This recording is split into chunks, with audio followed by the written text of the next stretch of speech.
My dear sisters and brothers, every day we hear how God is. If He knows the hair on my head, which you can't see, then you know how close God is to each one of us. He knows everything about us. This is what God is. And so, we have to be sensitive to what God's plan is for each one of us. He calls Isaiah. He says, I can't do anything. I am with, all these people. I'm useless. He says, don't say that. You will be made useful by me. And God does that. He sends an angel, touches his tongue, lips, and he begins to proclaim not his word, but God's word. And therefore, we are instruments of his presence. Instruments of his presence. He does everything to us. So, if we are in him, he says, you just be like me in the reading. And if they have, done this to me, they will do it to you because they're doing it to me only in you. Because you have my name with you. For my name's sake, you will have to go through that. He says, don't worry about them. They can't do much to you.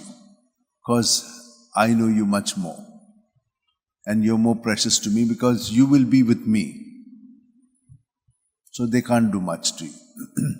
So that's what he's promising us. And therefore, with his grace, if we are able to remain firm and talk about him and be his presence, and how can we do that?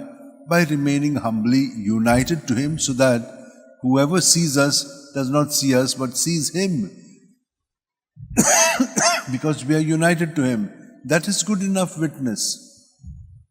Look at how we in this country have been treated and are being treated even now. There are new things coming out every time to defame us, to disown us, everything. Though through us, this country has also grown so much. What contributions. Look at all of us. How could we live this life? It is only God's grace that makes us live this life. And you too. It's not easy to live a married life.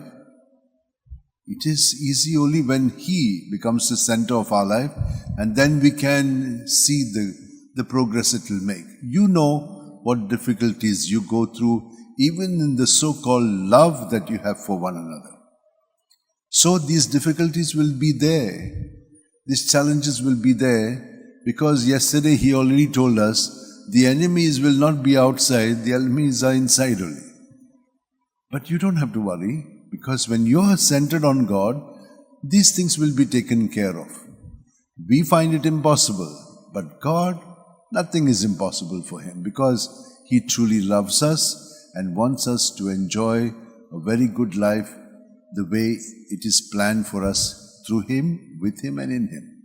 Let us hold our hands, be there with Him who is always with us at every breath, and that intimacy with us that He has to make everything in us be just so wonderfully good. Let us be grateful to Him. And let us offer ourselves fully to Him so that He can make use of us the way He wants. And let this be our desire. Amen.